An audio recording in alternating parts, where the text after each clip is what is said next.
దసరా అంటే మనకు గుర్తొచ్చేది నవరాత్రులే. ఈ నవరాత్రుల్లో దసరా ఎక్కడ ఎలా జరుపుకుంటారన్న విషయం మీకు తెలుసా? అయితే ఈ వీడియో చూడండి. హాయ్ ఫ్రెండ్స్, లాస్ట్ వీడియోలో మనం దసరా గురించి కొన్ని ముఖ్యమైన విషయాలు తెలుసుకున్నాం. ఇప్పుడు ఈ వీడియోలో దసరాను ఎక్కడ ఎలా జరుపుకుంటారన్న విషయం గురించి తెలుసుకుందాం. భారత్లో దసరా ఉత్సవాలు చూడాలంటే ఈ నగరాలకు వెళ్ళాల్సిందే. భారతదేశం అంటేనే పండగలకు ప్రసిద్ధి. సంవత్సరం మొత్తం ఏదో ఒక పండుగతో ప్రజలు సంతోషంగా గడుపుతూ ఉంటారు. అయితే అన్నింటికన్నా పెద్ద పండుగ దసరా. ఇది దేశంలోని నలుమూలల్లోనూ వైభవంగా జరుపుకునే అతిపెద్ద పండుగ. దసరా అంటే విజయదశమి. శ్రీరాముడు రావణాసురుడిని హరించిన రోజు. దసరా అనేది సంస్కృత పదం. దీని అర్థం దశ అంటే 10, హర అంటే ఓడించడం. 10 తలల గల రావణాసురుడిని రాముడు అంతం చేశాడనే కారణంగా దీనికి దసరా అనే పేరొచ్చింది. దసరా కోసం మనకి ఇంకో కథ కూడా ఉందండి. అమ్మవారు మహిషాసురుడనే రాక్షసుడితో 9 రోజులు పోరాడి 10వ రోజు అతన్ని వధించారు. ఆ సందర్భంగా కూడా మనం దసరా నవరాత్రులు జరుపుకుంటాం. ఈ పండుగ యొక్క ముఖ్య ఉద్దేశం చెడుపై మంచి విజయం సాధించిన రోజని ప్రజలు విశ్వసిస్తారు. ఈ క్రమంలోనే భారతదేశంలోని పలు ముఖ్య ప్రాంతాల్లో దసరాను అత్యంత ఘనంగా జరుపుకుంటారు. అదే సమయంలో దేవీ శరన్నవరాత్రి ఉత్సవాలు కూడా జరుపుతారు. అవి ఎక్కడెక్కడ ఎలా జరుపుతారో అక్కడికి వెళ్తే ఎలా ఉంటుందో తెలుసుకుందాం. కోల్కత్తాలో నవరాత్రులే ప్రత్యేకం. కోల్కత్తాలో దసరా ఉత్సవాలు అత్యంత ఘనంగా జరుగుతాయి. దేవీ నవరాత్రి పూజలు కూడా ఇక్కడ ప్రత్యేకం. వెస్ట్ బెంగాల్ మొత్తం ఒక్కో చోట ఒక్కో రీతిలో దుర్గామాతను ప్రతిష్ఠించి పూజలు చేస్తారు.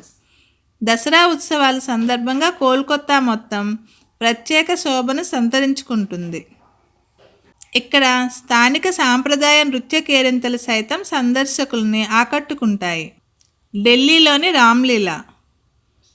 ఢిల్లీలోని రామ్లీలా మైదానంలో నిర్వహించే దసరా ఉత్సవాలు అత్యంత వైభవంగా జరుగుతాయి. ఇక్కడ 9 రోజుల పాటు ప్రజలంతా భక్తి శ్రద్ధలతో అమ్మవారిని పూజిస్తారు.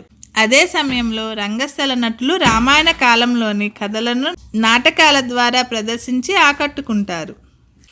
దసరా రోజు రాముడు రావణాసుడి యుద్ధాన్ని ప్రదర్శించి భారీ రావణాసుడిని విగ్రహం పెట్టి దాన్ని దహనం చేసి ఈ పండుగను ఘనంగా జరుపుకుంటారు. ఈ కార్యక్రమాన్ని చూడడానికి దేశం నలుమూలల నుంచి పర్యాటకులు వస్తూ ఉంటారు. మైసూర్ ఉత్సవాలు. దసరాకు కర్ణాటకలోని మైసూర్ ఉత్సవాలు చూడడం మరింత ప్రత్యేకం. ఎన్నో ఏళ్లుగా అక్కడి రాజవంశస్థులు ఈ పండుగ సందర్భంగా మైసూర్ ప్యాలెస్ను అంగరంగ వైభవంగా ముస్తాబు చేసి ఘనంగా పూజలు నిర్వహిస్తారు. ఈ ఉత్సవాల సందర్భంగా సాంస్కృతిక కార్యక్రమాలు, కళాకారుల ప్రదర్శనలు, వివిధ పోటీలు నిర్వహించి ఘనంగా జరుపుతారు. దీంతో మైసూర్ ఉత్సవాలను తిలకించడానికి చుట్టుపక్కల ప్రాంతాలతో పాటు ఆంధ్ర, తెలంగాణ, తమిళనాడు వంటి ప్రాంతాల నుంచి సైతం పర్యాటకులు వస్తూ ఉంటారు. అలాగే హిమాచల్ ప్రదేశ్లోని కులు వ్యాలీలో ఈ దసరా ఉత్సవాలు మరింత ప్రత్యేకంగా జరుగుతాయి. ఇక్కడ రఘునాథుడి శోభాయాత్ర ఘనంగా నిర్వహించడంతో చుట్టుపక్కల ప్రాంతాల నుండి వేలాది మంది భక్తులు తరలి వస్తారు. ఈ సందర్భంగా అక్కడ నిర్వహించే సాంప్రదాయ నృత్య కేరింతలు, సాంస్కృతిక కార్యక్రమాలు ప్రత్యేక ఆకర్షణగా నిలుస్తాయి. వీటిని తిలకించడానికి చుట్టుపక్కల రాష్ట్రాల నుంచి కూడా భక్తులు పెద్ద సంఖ్యలో తరలి వస్తారు. హైదరాబాద్లో బతుకమ్మ. తెలంగాణలో దసరా ఉత్సవాలు అన్నింటికంటే భిన్నంగా జరుగుతాయి. ఇక్కడ నవరాత్రి ఉత్సవాల్లో భాగంగా బతుకమ్మలను పేర్చి మహిళలు భక్తి శ్రద్ధలతో అమ్మవారిని కొలుస్తారు. ఈ సందర్భంగా వారు వివిధ రకాల పూలతో బతుకమ్మలను పేర్చి ఊరంతా కలిసి సంబరాలు చేసుకుంటారు. హైదరాబాద్లో ఈ పండుగను రాష్ట్ర ప్రభుత్వమే ప్రత్యేకంగా జరుపుతుంది. అలాగే పలు ఆలయాల్లోనూ అమ్మవారిని నవరాత్రుల పాటు ప్రత్యేకంగా అలంకరించి ఘనంగా పూజలు చేస్తారు. అహ్మదాబాద్లో దసరా నవరాత్రులు. అహ్మదాబాద్లోను దసరా ఉత్సవాలు వైభవంగా నిర్వహిస్తారు. 9 రోజుల పాటు అమ్మవారి విగ్రహాలను ప్రతిష్ఠించి భక్తి శ్రద్ధలతో పూజలు చేస్తారు. అలాగే ప్రజలు కూడా ఈ నవరాత్రులు ఎలాంటి మాంసాహారాలు తినకుండా నియమాలు పాటిస్తారు. ఇక దసరా రోజు స్థానికంగా అన్ని ప్రాంతాల్లోనూ రావణాసురుడి దహన కార్యక్రమాలు జరుపుతారు. వీటికి కూడా ప్రజలు పెద్ద ఎత్తున తరలి వెళ్తారు. ఇక ఒడిస్సాలో పౌరులు దసరా సమయంలో దుర్గామాతను ఆరాధిస్తారు. కటక్ కళాకారులు రూపొందించిన దుర్గామాత విగ్రహాలను వీధిలో ప్రతిష్ఠిస్తారు. స్త్రీలు మానికలో వడ్లు నింపి లక్ష్మీదేవిగా భావించి పూజలు నిర్వహిస్తారు. మార్గశిర మాసంలో కూడా ఈ చిహ్నంతో వారు లక్ష్మీదేవిని ఆరాధించడం సాంప్రదాయం. దీనిని వారు మానబాన అంటారు. ఒడిస్సా ప్రజలు విజయదశమి నాడు విజయదుర్గను ఆరాధిస్తే అన్నిటా విజయం సిద్ధిస్తుందని ప్రజల ప్రగాఢ విశ్వాసం. చివరి రోజున 15 అడుగుల రావణ విగ్రహాన్ని బాణసంచాలతో తయారు చేసి మైదానంలో కాలుస్తారు. ఈ రావణ కాష్టం చూడడానికి ప్రజలు తండోపతండాలుగా వస్తారు. ఇక కరీంనగర్ దసరా సమయంలో కరీంనగర్ వాసులు ఆకాడాగా నిర్వహిస్తారు. ఇక్కడ గనిలో పనిచేసే కార్మికులు ఈ పండుగను గ్రామీణ వాతావరణం ఉట్టిపడేలా చేసుకుంటారు. క్షత్రియుల ఆయుధ విన్యాసాలు పోలిన విన్యాసాలను ప్రదర్శించడం ఇక్కడి సాంప్రదాయం. ఇక్కడ నెహ్రూ స్టేడియంలో నరకాసుర వధ ఘట్టాన్ని ప్రదర్శించడంతో పండుగ మొదలవుతుంది. హనుమాన్ అఖాడా, దుర్గా అఖాడా లాంటి దేవతల రూపాలతో ఇనుప బెల్టు, త్రిశూలం మొదలైన ఆయుధాలను పట్టుకొని విన్యాసాలు చేస్తూ ఊరంతా తిరుగుతూ ప్రజలను ఆనందింపజేస్తారు. కర్రసాము ఈ ప్రదర్శనలో భాగమే. జమ్మి ఆకులను ఒకరినొకరు ఇచ్చి శుభాకాంక్షలు చెప్పుకుంటారు. కనుల విందుగా దుర్గామాతను పూజిస్తారు. ఇక గుజరాత్ దసరా సమయంలో గుజరాతీయులు పార్వతీదేవిని ఆరాధన చేస్తారు. ఇంటింటా శక్తి పూజ చేయడం గుజరాతీయుల ఆచారం.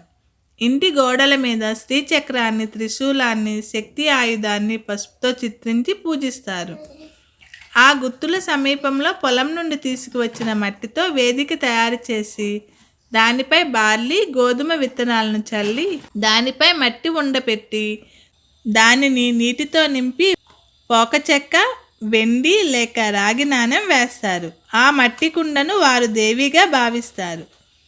దానిని వారు కుంభీ ప్రతిష్ఠ అంటారు. అష్టమి రోజున యజ్ఞం నిర్వహించి దశమి రోజున నిమజ్జనం చేస్తారు. అమ్మవారి వద్ద పెట్టిన ప్రమిదను గుడిలో సమర్పిస్తారు. తరువాత పౌర్ణమి వరకు జరిగే గర్భ అనే ఉత్సవాల్లో స్త్రీలు ఉత్సాహంగా పాల్గొంటారు. ఇక విజయవాడ బేతాళ నృత్యం. విజయవాడలోని ప్రధాన ఆలయాల్లో బెజవాడ కనకదుర్గమ్మ ఒకటి. ఇది ఆంధ్ర రాష్ట్రం అంతటా ప్రాముఖ్యం ఉన్న ఆలయం. నవరాత్రి 9 రోజులు వైభవంగా ఉత్సవాలు నిర్వహించి విజయదశమి నాటికి కృష్ణానదిలో తెప్పోత్సవం చేస్తారు. ఈ ఉత్సవంలో అమ్మవారు తెప్పపై 3 సార్లు ఊరేగి భక్తులకు దర్శనమిస్తుంది. తర్వాత విజయవాడ నగర పోలీసులు అమ్మవారిని పాత బస్తీలో ఊరేగిస్తారు. 1 టౌన్ పోలీస్ స్టేషన్ వద్దకు రావడంతో ఊరేగింపు ముగుస్తుంది. దసరా సందర్భంలో చివరి రోజున ప్రభలు ఊరేగింపుగా వస్తాయి. ఈ ప్రభలలో బేతాళ నృత్యం ప్రదర్శిస్తారు. ఈ బేతాళ నృత్య ప్రదర్శన విజయవాడకు ప్రత్యేకత. ఇక వీరవాసరం ఏనుగుల సంరంభం. పశ్చిమ గోదావరి జిల్లా వీరవాసరంలో దసరా సమయంలో సుమారు 100 సంవత్సరాల నుండి ఏనుగు సంబరాలు జరపడం ఆచారం. దసరా మొదటి రోజున ఏనుగు గుడిలో బేతాళుడిని నిలబెడతారు. బేతాళుడంటే వయసైన బ్రహ్మచారి. ఈ 9 రోజులు బేతాళుడు నియమ నిష్టలను ఆచరిస్తాడు. మొదటి రోజు నుండి 100 సంవత్సరాల క్రితం వెదురు కర్రలు, గడ్డి, కొబ్బరి పీచుతో చేసిన ఏనుగును నూతనంగా అంబారీలతో అలంకరిస్తారు. తెల్లని వస్త్రానికి రంగుల లతలు, కాగితం పూలు, తగరంతో అలంకరణలు చేసి అంబారీని చేస్తారు. అలాగే నూతనంగా చిన్న ఏనుగును తయారు చేసి అలంకరించి చివరి రోజున బోయిలచే ఊరేగింపుగా తీసుకువెళ్తారు. ఆ ఊరేగింపులో పిల్లలను ఏనుగు కింద నుండి దాటిస్తారు. అలా దాటిస్తే పిల్లల రోగాలు విముక్తులై ఆరోగ్యంగా ఉంటారని విశ్వసిస్తారు. రాత్రి 6 గంటలకు ప్రారంభించి తెల్లవారి 6 గంటల వరకు సాగి తూపు చెరువు కట్టకు చేరుకొని ఈ ఉత్సవాన్ని ముగిస్తారు. ఇక విజయనగరం సిరిమాను. విజయనగరంలో దసరా సమయంలో గజపతుల ఆడపడుచైన పైడి తల్లికి పూజలు చేస్తారు. ఈ దేవికి దసరా వెళ్ళిన తర్వాత మొదటి మంగళవారం నాడు జాతర జరుపుతారు. ఈ ఉత్సవంలో భాగంగా పూజారిని సిరిమాను ఎక్కించి అమ్మవారి గుడి ఉన్న 3 లాంతర్ల సెంటర్ నుండి కోట వరకు 3 సార్లు ఊరేగిస్తారు.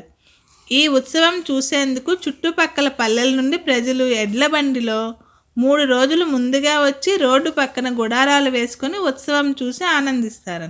అడవిలో నుండి ఒక నిటారైన చెట్టును నరికి తీసుకువచ్చి మొదలు భాగాన్ని లాగుడు బండికి కట్టి చివరి భాగంలో ఊయల కట్టి అందులో పూజారిని కూర్చోబెట్టి ఊరేగింపుగా కోటకు తీసుకువస్తారు. అక్కడ గజపతులు అమ్మవారికి లాంఛనాలిచ్చి పూజిస్తారు. సంగారెడ్డిలో రావణ దహనం. మెదక్ జిల్లాలో సంగారెడ్డిలో దసరా సందర్భంలో 9 రోజులు దేవిని ఆరాధించి చివరి రోజున రావణ కుంభకర్ణ బొమ్మలను దగ్ధం చేస్తారు. ఈ బొమ్మలను వారు బాణసంచాలతో తయారు చేసి అగ్ని బాణాలతో దగ్ధం చేస్తారు. ఈ ఉత్సవం మున్సిపల్ గ్రౌండ్లో నిర్వహిస్తారు. చుట్టుపక్కల గ్రామాల నుండి వేల కొలది భక్తులు హాజరై ఉత్సవాన్ని వన్నె తీసుకువస్తారు. ఇక కృష్ణాలో బందర్ శక్తి పటాలు. కృష్ణా జిల్లాలో ఉన్న రేవుపట్నం బందర్లో దసరా సందర్భంలో శక్తి పటాలు ఊరేగింపుగా నిర్వహిస్తారు. దాదాపు 100 సంవత్సరాల క్రితం కలకత్తా నుండి బొందిలీలకు చెందిన సైనికుడు మచిలీపట్నం ఈడేపల్లిలో కాళీమాత ప్రతిష్ఠ చేశాడు. అప్పటి నుండి దసరా సమయంలో శక్తి ఆలయం నుండి శక్తి పటాన్ని తీసుకువచ్చి పురవీధుల్లో ఊరేగింపుగా తీసుకురావడం ప్రారంభమైంది. ఊరేగింపు సమయంలో పటాన్ని వీపుకు కట్టుకొని ముఖానికి అమ్మవారి భయంకర ముఖాకృతిని తగిలించుకొని నాట్యమాడుతూ వీధులలో తిరుగుతారు. 9 రోజులు ప్రభలలో ఇలా అన్ని వీధుల్లోని ఇంటింటికి తిరుగుతారు. వారి ఇంటికి వచ్చినప్పుడు వారి మొక్కుబడులు తీర్చుకుంటారు. పటం ధరించిన వారు డప్పు శబ్దానికి అనుగుణంగా వీర నృత్యం చేస్తూ భయంకర ఆకృతిలో ఉన్న రాక్షసుని సంహరిస్తున్నట్లు అభినయిస్తారు.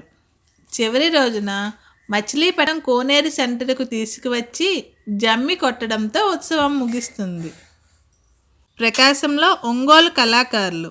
దసరా సమయంలో ప్రకాశం జిల్లా ఒంగోలులో ఉత్సవాల్లో భాగంగా కళారాలను ఊరేగిస్తారు. ఈ కళారాలను దసరా సమయానికి చక్కగా అలంకరించి సిద్ధం చేస్తారు. కళారాలంటే బృహత్తర ముఖాకృతి. ఇక్కడ కాళీదేవికి, మహిషాసుర మర్దినికి, నరసింహస్వామికి కళారాలున్నాయి. వీటికి ఈ 9 రోజులు విశేషంగా పూజలు చేసి 9-10 రోజుల్లో ఒక్కో రోజు కొన్ని కళారాలకు ఊరేగింపు చేస్తారు. కళారాన్ని బండి మీద ఎక్కించి అటు ఇటు పట్టుకోవడానికి ఆనివిగా కొయ్యలను అమర్చి వాటి సాయంతో కళారాన్ని అటు ఇటు ఊపుతూ డప్పుల మోతలతో ఊరేగింపుగా నిర్వహిస్తారు. కళారం వెనక భాగంలో ఒకరు అమ్మవారి ప్రతిరూపంగా చీరను ధరించి వీర నృత్యం చేస్తూ కళారాన్ని ఉగ్రంగా ఊపుతూ ఉంటాడు. ఉగ్ర రూపంలో ఉన్న కళారం భీతిని కలిగిస్తుందని, గర్భిణీ స్త్రీలకు ఈ ఉత్సవ దర్శనం మంచిది కాదని పెద్దలు సూచిస్తారు. ఇలా కళారాన్ని ఊరి నడి మధ్యకు తీసుకువచ్చి అక్కడ రాక్షస సంహారం ఘట్టాన్ని ప్రదర్శిస్తారు. ఇక స్వాతంత్ర్య సాధనలో 1757లో జరిగిన ప్లాసీ యుద్ధంలో రాబర్ట్ క్లైవ్ సారథ్యంలోని ఈస్ట్ ఇండియా కంపెనీ సేన బెంగాల్ నవాబు సిరాజుద్ దౌలాను ఓడించి బెంగాల్పై పట్టు సంపాదించింది. భారత్లో తొలి విజయానికి ప్రతీకగా దుర్గామాతకు పూజ చేసి విజయోత్సవం జరుపుకున్న ఈ ఉత్సవాల క్రమంగా జాతీయోద్యమానికి ఊతమయ్యాయి.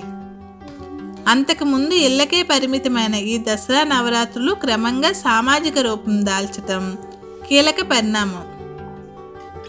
దుర్గామాతకు పూజ చేసి విజయోత్సవం జరుపుకున్న ఈ ఉత్సవాలు క్రమంగా జాతీయోద్యమానికి ఊతమయ్యాయి. అంతకుముందు ఇళ్లకే పరిమితమైన ఈ దసరా నవరాత్రులు క్రమంగా సామాజిక రూపం దాల్చడం కీలక పరిణామం. ఈస్ట్ ఇండియా రాకతో బెంగాల్లో కీలక భూమిని పోషించిన జమీందారులు, సంపన్నులు తమ ఆధిపత్యాన్ని, ప్రభుత్వంలో పట్టును, దర్పాన్ని చాటడానికి ఈ ఉత్సవాలు వేదికలుగా చేసుకున్నారు. తమ అధికారానికి కూడా ఈ ఉత్సవాలు దోహదం చేస్తుండడంతో ఈస్ట్ ఇండియా కంపెనీ అధికారులు ప్రోత్సహించారు. గవర్నర్ జనరల్ లార్డ్ వెస్లీ కాళీమాతకు గౌరవప్రదంగా 9 తుపాకులు సాల్యూట్ను ప్రవేశపెట్టారు. అలా జమీందార్ల పర్యవేక్షణలో సాగిన దుర్గా పూజ జాతీయోద్యమం ప్రభావంతో సామాన్య ప్రజల ఉద్యమంగా మారింది. 1919లో జమీందార్లకు సంబంధం లేకుండానే సామాన్య ప్రజానీకం దుర్గా పూజను నిర్వహించడం మొదలుపెట్టారు. దీన్ని బరోయారి అంటే 12 మందితో చేసిన పూజ అంటారు. బాగ్ బజార్లో సర్వజన పూజ మొదలైంది. వీటిలో క్రమంగా జాతీయోద్యమ నాయకులు, విప్లవ నాయకులు కూడా ప్రవేశించారు. 1930లో కోల్కతా మేయర్గా ఉన్న నేతాజీ సుభాష్ చంద్రబోస్ సర్వజన పూజను ముందుండి నడిపించారు. జాతీయోద్యమ ప్రచారానికి, స్వదేశీ వస్తువుల ప్రోత్సాహానికి ఈ ఉత్సవాలు వేదికగా మారాయి. చూశారు కదండి, భారతదేశంలో వివిధ ప్రదేశాల్లో దసరా మహోత్సవాలను ఏ విధంగా జరుపుకున్నారన్న విషయం మనకి ఈ వీడియో ద్వారా తెలుస్తుంది. ఈ వీడియో మీ అందరికీ నచ్చితే లైక్ చేసి, షేర్ చేసి, కామెంట్ చేయండి. అలాగే మా ఛానల్ని సబ్స్క్రైబ్ చేయడం మర్చిపోవద్దు. Thanks for watching.